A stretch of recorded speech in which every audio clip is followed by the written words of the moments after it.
Bueno, hemos terminado pues de hacer la edición con World Machine, de configurar el entrelazado de terrenos y los RW y los tamaños sobre todo. Y ahora nos vendría lo que es la parte un poco, entre comillas, artística, ¿vale? No voy a centrarme en temas artísticos porque artísticamente yo soy bastante nulo, por cierto, pero si en Unity importáis el paquete predefinido Environment, yo voy a mirar porque seguramente lo tenga ya cargado, ¿vale? No, no lo tengo cargado. Bueno, si importáis el paquete de Environment, es un paquetito que os va a venir con árboles, vegetación y texturas básicas para diseño de terreno. También el Environment ahora, porque en tiempos no lo traía, trae también un par, no, más bien 4 o 5 objetos de agua, que los objetos de agua no son más que planos con unos scripts que se encargan de aplicar senos y cosenos para deformar los vértices y además aplican lógicamente un shader, un tipo de material con reflejos en tiempo real. Las aguas de Unity, pues bueno, son como son, o sea, es cuestión de echarlas y enredar encima. Una práctica bastante frecuente, o que os aconsejo que probéis, es tratar de coger un agua de Unity y convertirla en lava, porque veréis que no es tan fácil como parece, conseguís una especie de océano rojizo muy brillante, ¿vale? En cambio, si vais a la Asset Store, en la Asset Store sí que tenéis gente que se ha currado los shaders de agua para que en lugar de generar ese efecto azulado y muy brillante, genere un efecto más bien rojizo de fuego e incluso, pues bueno, hay algún agua que veréis por las Store de las gratuitas, que también las hay de pago, hay alguna lava, decía, que ilumina también el contorno del terreno que toca, ¿vale?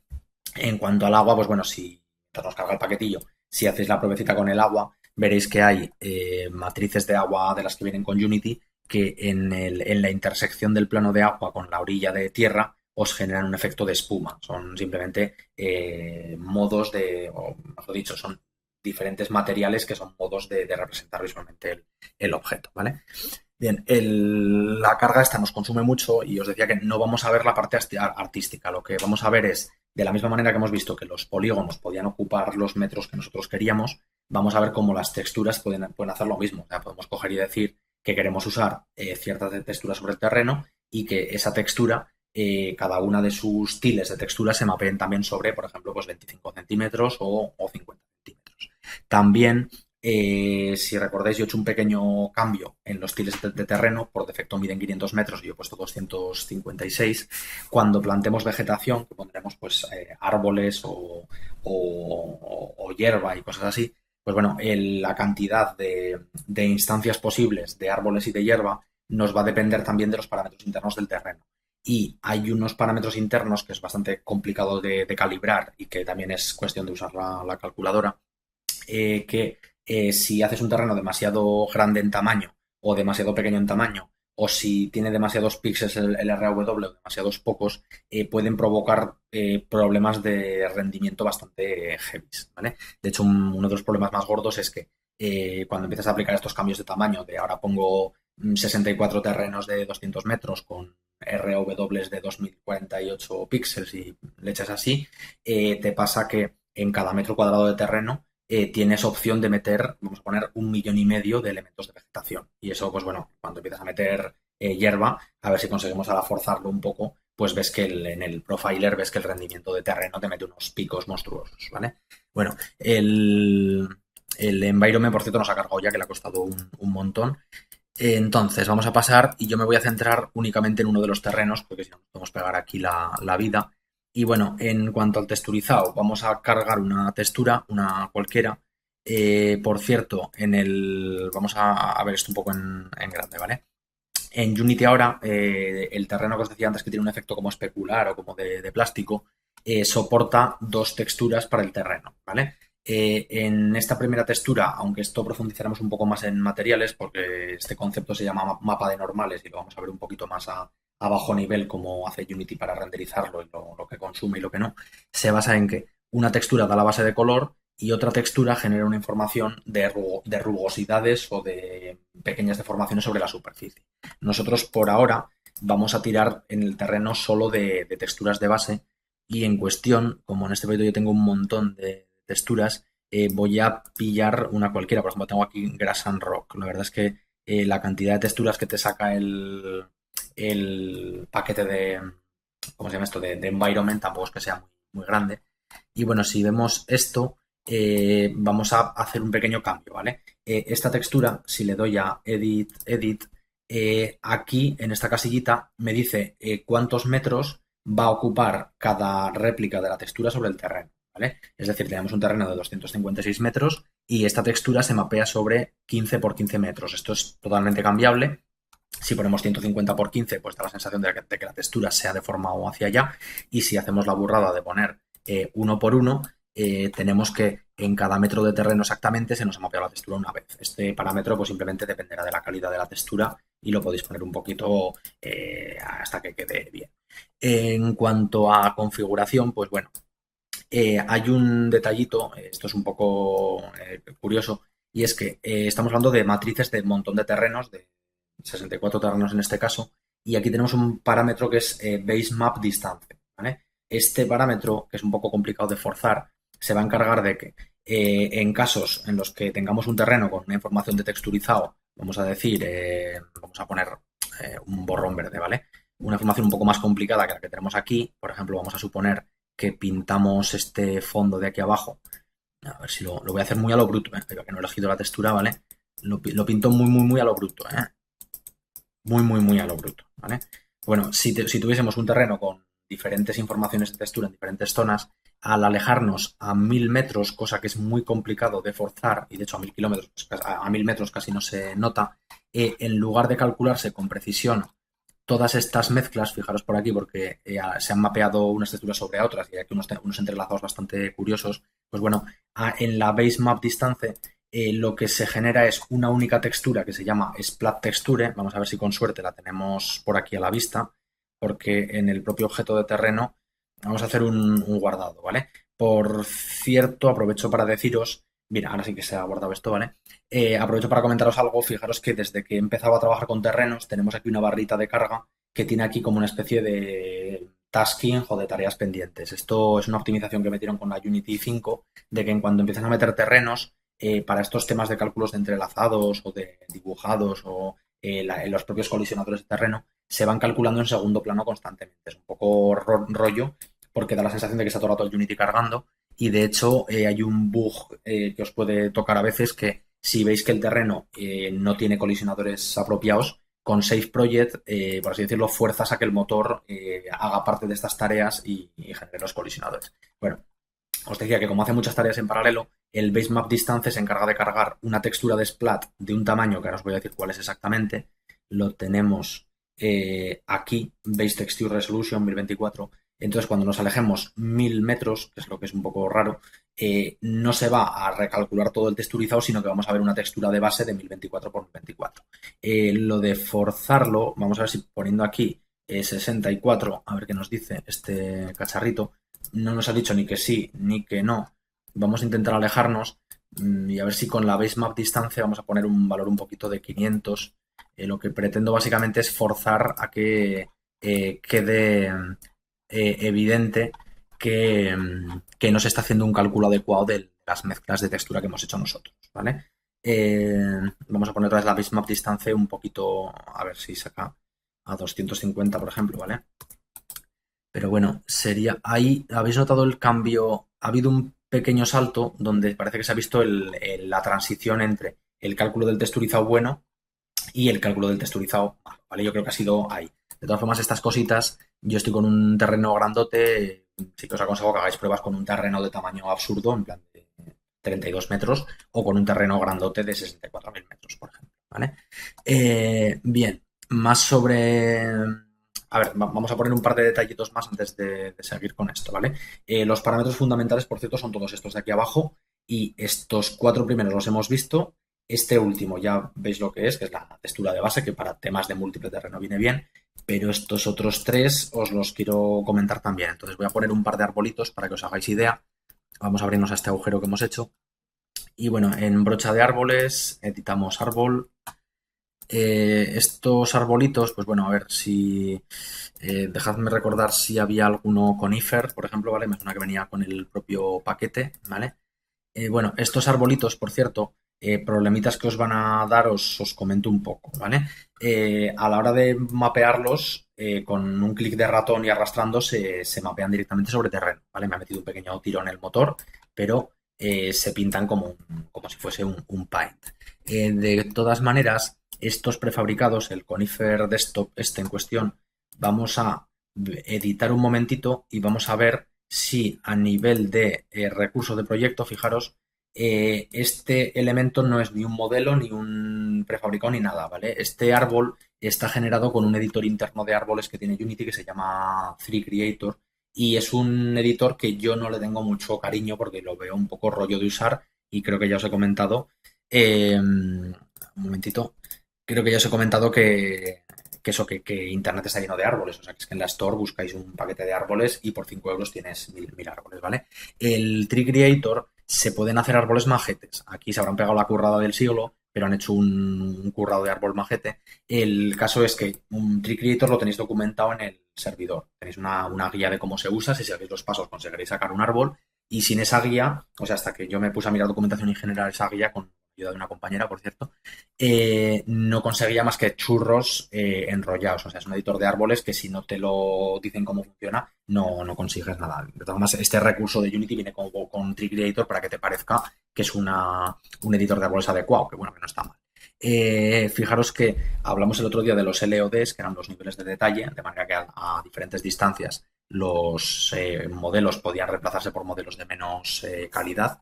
Y bueno, este árbol también tiene un LOD. De hecho, hay aquí un parámetro que se llama billboard y esto del billboard vamos a ver si lo conseguimos forzar porque el billboard, vamos a volver a nuestro terreno un momentito, lo tenemos aquí, este parámetro de billboard, ¿vale? Sé que os los digo un poco en desorden, pero es porque entendáis todos ellos y a su momento, es que están todos muy mezclados, ¿vale? En cuanto a árboles, pues bueno, hay un valor de distancia a la cual se muestran, que si lo bajas a niveles muy absurdos, pues simplemente los árboles dejan de verse. Un valor de 2000, pues puede estar bien, pero bueno, si habéis echado ya un vistazo a la ventana de Lighting, hay un parámetro, por ejemplo, de niebla. Mira, vamos a ver un momentito si lo encuentro aquí. Y en cuanto a niebla, si yo en esta escena activase niebla, vamos a poner un supuesto en el que, a ver un momento que me está pegando un pequeño tirón, ponemos la niebla, hay varios modos de cálculo de la niebla, exponencial, exponencial cuadrado.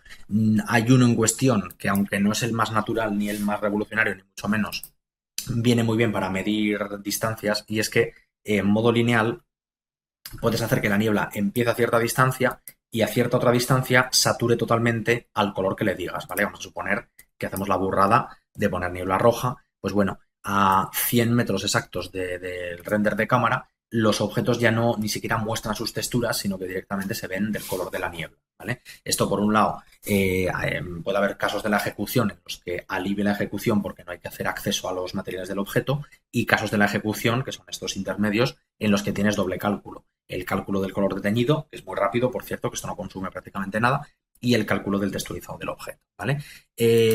¿Por qué os comento esto? Porque, bueno, si en un caso realista, que tenemos un terreno pues que en 300 metros hay niebla, vamos a suponer, que el color de la niebla, por cierto, lo coges del horizonte porque es de donde más natural suele quedar, fijaros la diferencia de coger el gris que había antes o de coger un marrón de terreno a coger el color directamente del horizonte. Yo realmente veo bastante más natural pillar el color del horizonte. De hecho, que esto ya es cuestión un poco artística de la que no me gusta comentar, pero bueno, si cuando vais por carretera, si os fijáis en los árboles del horizonte, cuando están lejos, se ven azulados, ¿vale? Se ven azulados porque el cielo es azul y influye, y de hecho el oxígeno, el propio oxígeno como elemento químico es azul. Entonces, pues no, azulea, y cogerlo del color de la caja de cielo queda bien. Este cielo en cuestión, pues es azul, pero si cogéis un cielo de Skybox que sea naranja, también cuela bastante bien el hecho de coger del cuentagotas el horizonte. Bueno, decíamos pues que está la distancia global de visión del árbol y la billboard, que la billboard es una distancia en la cual a partir de este punto, o sea, a partir de 50 metros de alejamiento de la cámara, el árbol va a dejar de verse en 3D, ¿vale? Ahora mismo, si nos fijamos en estos árboles, podemos ver cómo cambia la perspectiva y entre, pues eso, las ramas se aprecia que tienen su propio volumen. De hecho, vamos a ver qué pasa con el wireframe, pues se ve un mojón porque hay muchísimos polígonos. Todos estos árboles básicamente son multitudes de planos entrelazados con las hojas, ¿vale? Bueno, vamos a ver si podemos forzar el billboard. Estaría muy guay poder forzar el billboard viendo los polígonos, ¿vale? Vamos a alejarnos hasta 50 metros. A ver si no me mete... Vale, es que me mete algunos saltitos de... Ahí parece que me está... ¿Veis lo que está pasando ahí en el horizonte? Sé que son un poco guarretes estos ejemplos que os hago, ¿vale? Pero lo que está pasando ahí... O sea, vamos a volver ahora al modo shaded, ¿vale? Maldita niebla. Lo que está pasando ahí es que los árboles se me están reemplazando por planos con una textura que es la figura del árbol vista desde este punto de vista, ¿vale? Por así decirlo, para cada árbol se genera un billboard, que es una tablita, con una captura de pantalla del árbol desde este punto de vista, otra captura de pantalla desde este punto de vista, otra captura, o sea, desde vamos a poner 16 puntos de vista diferentes y cuando la distancia es suficiente se reemplaza el modelo 3D por un simple plano que habéis visto ahí.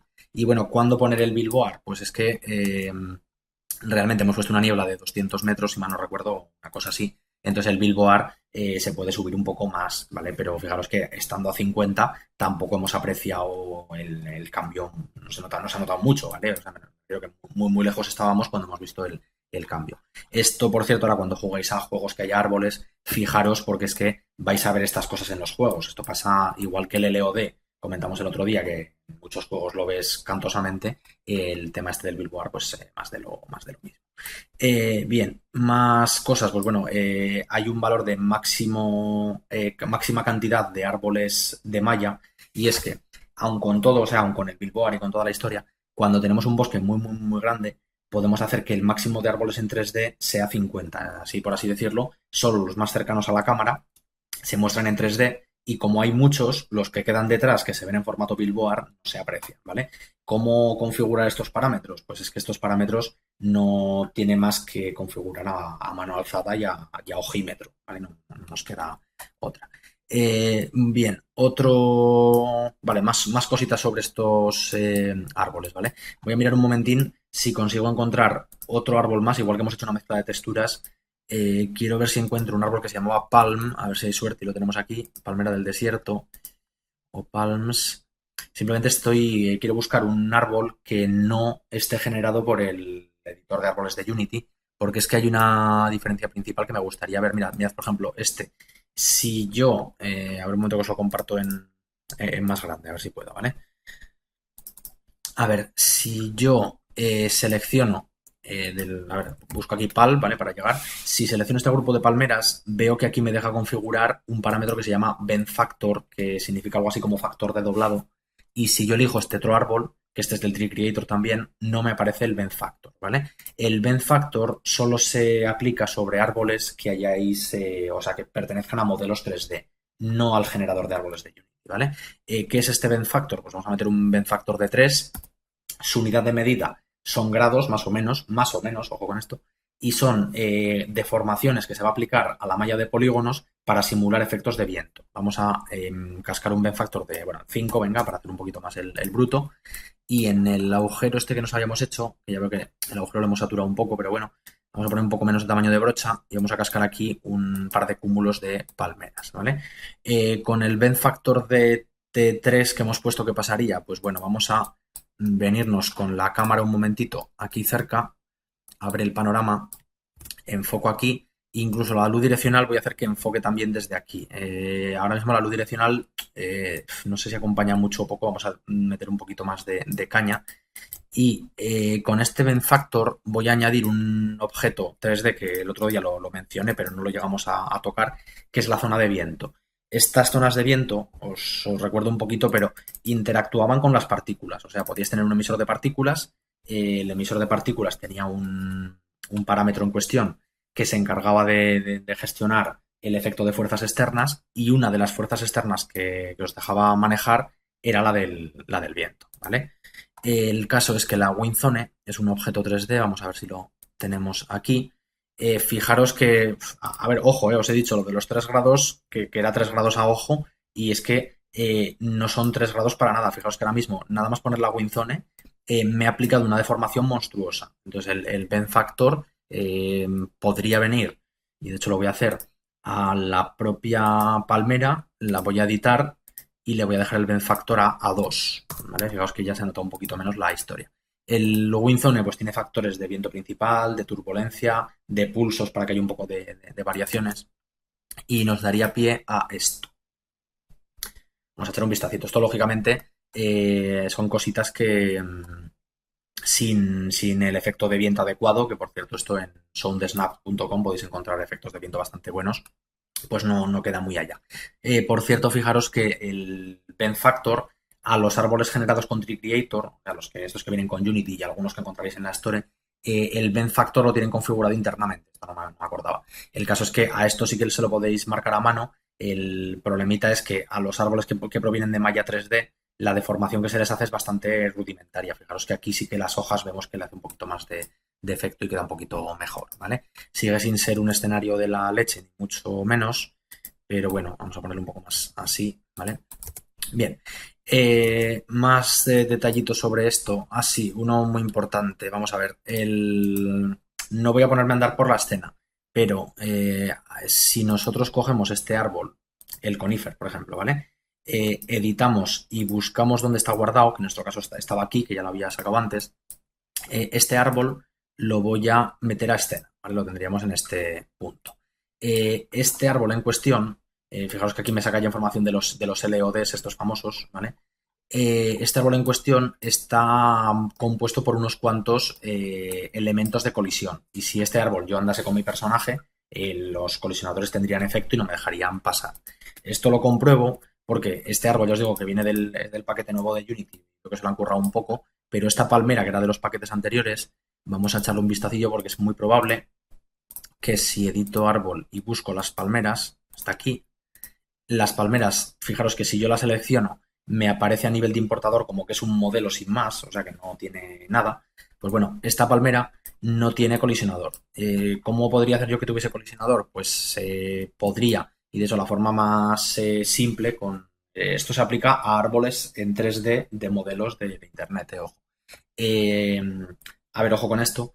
Cuando son árboles de modelo de internet, la limitación del editor de terreno es que soporta una malla por objeto, ¿vale? Una malla por árbol. De hecho, fijaros, estas palmeras son único objeto, única malla, ¿vale? Si cogéis un árbol de internet y tiene 3 subobjetos y en cada uno de sus subobjetos una malla, cuando lo carguéis en terreno no os va a interpretar los hijos. Y a veces pasa, os va a tocar en la práctica cuando queréis hacer un terreno bien currado y metáis 15 tipos de árbol o lo que sea, que diréis, joder, es que me bajo este árbol y solo veo el tronco, o me bajo este árbol y solo veo la copa. Y es por eso, porque es que estos de modelo 3D están un poco limitaditos, ¿vale?